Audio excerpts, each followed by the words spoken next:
So today I returned home for a short time, which I do from time to time on the rare occasion to grab a few things or whatever.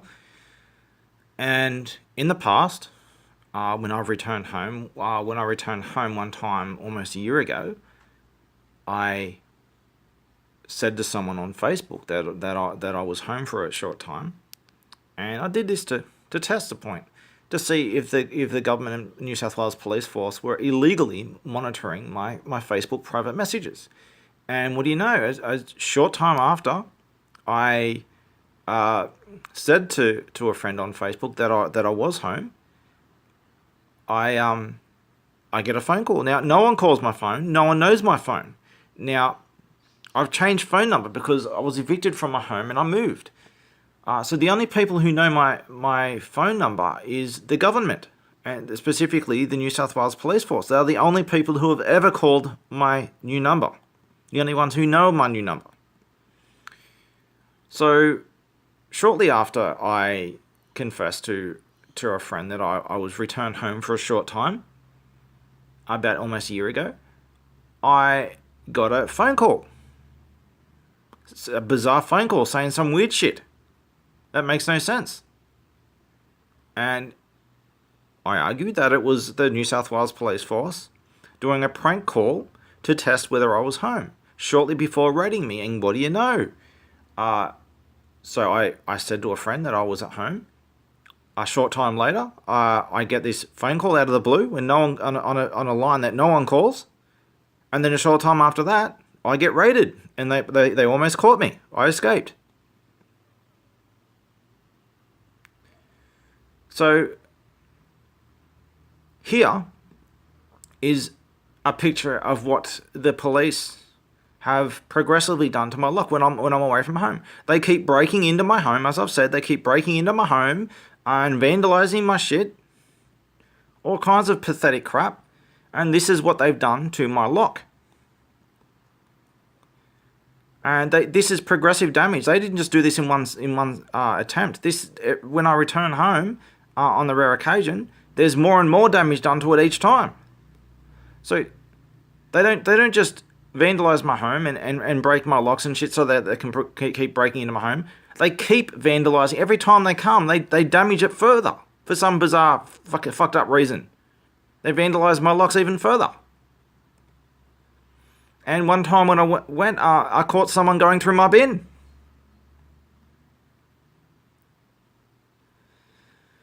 So because of the torture and mutilation and shit that was done during my illegal imprisonment without charge or trial, I am in very poor health, and I can't access any government resources or any doctor because the government will do stuff to me.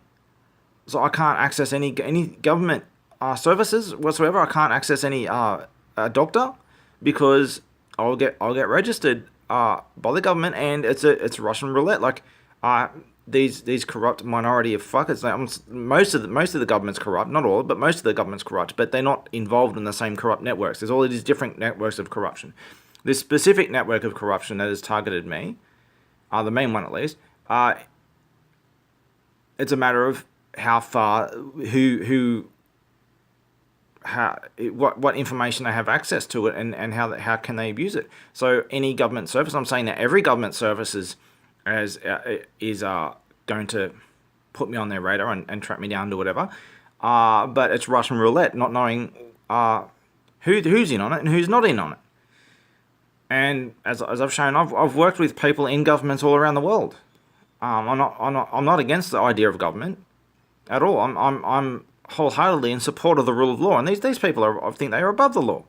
So it's completely opposite.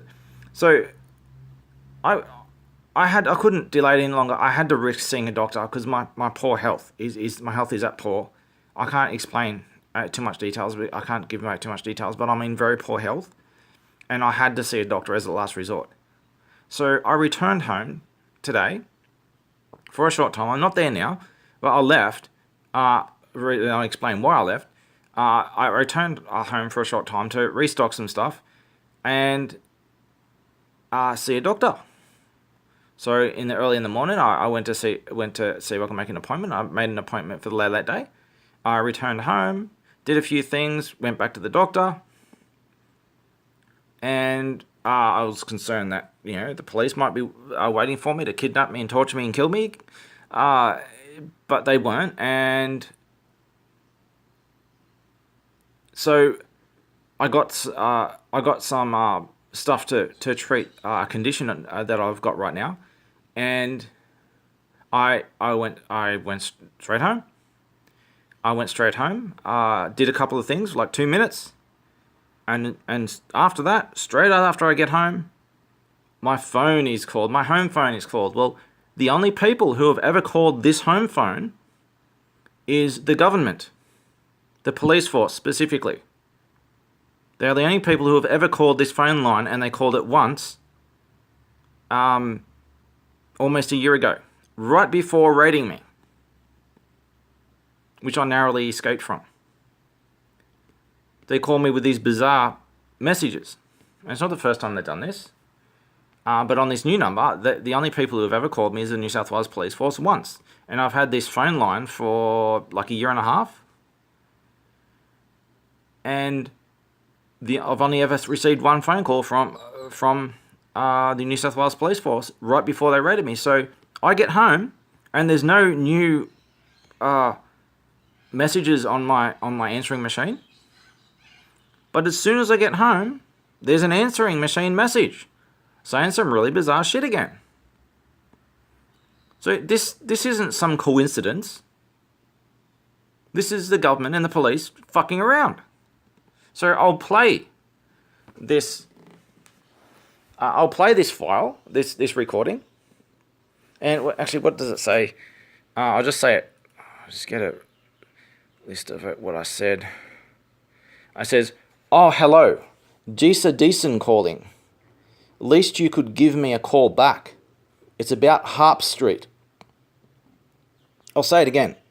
"Oh, hello. Gisa Deason calling. Least you could give me a call back. It's about Harp Street." What the fuck is that supposed to mean? Who's Gisa Deason? It's just like someone saying John Johnson. It's a obviously made up name. Someone doing a fake phone call to test if I'm there. Obviously, I quickly left. I recorded the entry machine, and I quickly left. So I will play that file so you can hear it yourself after I finish speaking. And then after that, I will play my entire collection of saved answering machine messages that are on my answering machine message. This is not I've deleted tons of answering machine messages in the past, but I've received no new answering machine messages for almost a year. And as soon as I see a GP, I get this bizarre message straight after. The government and police fucking around. So I'll show that recording, and then I'll show the full example of my current list of recording. 48 messages on my answering machine. And just to show all this shit that I say, bizarre shit, bizarre messages and shit, I'll play them out just to show you examples of this shit. Now, only a couple of them are legit messages from someone I know or whatever, but almost every other one, I don't know who they are. There's random people who know who I am and saying weird shit. And this was like all the time. It's like practically every day I was getting phone calls back in as I said in my story. And here's a collection of those phone calls. So I'll start first with the recent one, and then I'll play the current list I've got on my answering machine, just to show that this is all true. Oh, hi, it's Lisa Deason calling. If you could give me a call back, it's about Harp Street. Thank you.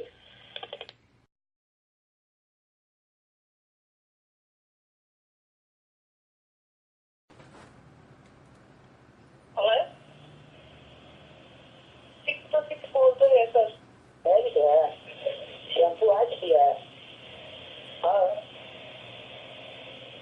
Hello?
courtesy call to let you know that... Hello? Hello? Hello, can you hear me? Hello? Hello, can you hear me? Hello? Hello? Hello, can you hear me? Hello? Jeremy, hi, it's Donna from Housing New South Wales. Look, I'm just ringing to personally give you an apology. I've sent out an interview list to you, and it's not for the Saturday the 21st. It's meant to be for Friday the 20th.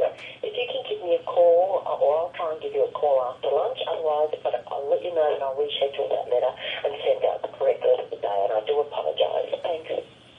Jeremy, it's Donna from Housing New South Wales. I thought you had an appointment with me today at 1 o'clock. Could you give me a call? The number's 4352967. Thank you. Hello?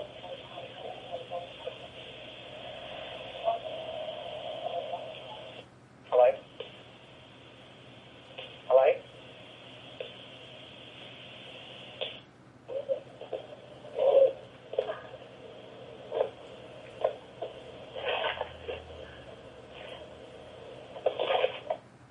Hello? Hello? Hello?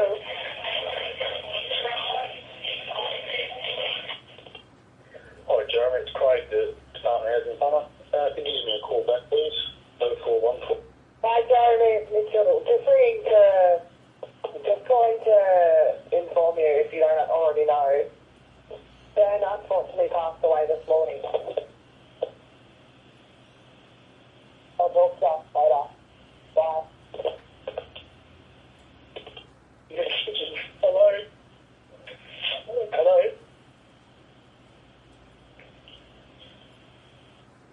15 minutes लगे मैं और cancel जगह नहीं है जब पूछते थे हम hello how are you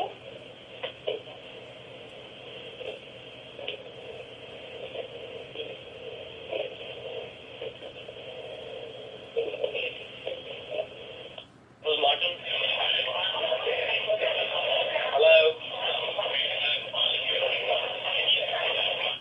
Hello Jeremy, it's Jennifer Drennan calling from the New South Wales Civil and Administrative Tribunal. We got your DVD back in the mail and I was just looking through the file. I just wanted to clarify with you that if you bring your own device on the day of the hearing and... Hi Jeremy, Dr. Singh's office, 43202987.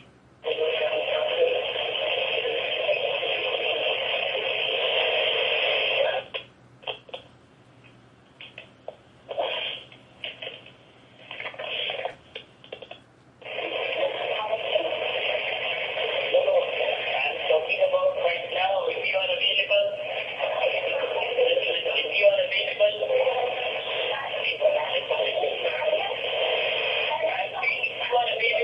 today, tomorrow, day after tomorrow, so we will come tomorrow, day after tomorrow, and then.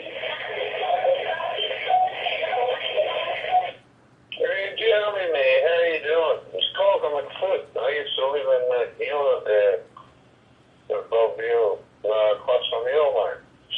Don't like the man. Give it the ring one time, man. Oh, yeah. That little Iranian prick. Jeremy, it's Kathy from Housing New South Wales calling with regards to the vehicle that you need to have removed by the agent. Jeremy, can you bring Lisa from Housing? 43529600, option number 3. Thank you. Hello, Mr. Martin. It's Nicola Walker. I'm the housing manager at Fax Housing in Wyong. Could you call me, please, on 43529622? Thank you.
if you don't, could you let us know that you're not requiring it? Thank you. Hi Jeremy, it's Greg here for One Hospital Secure Care Team, just following on from a referral that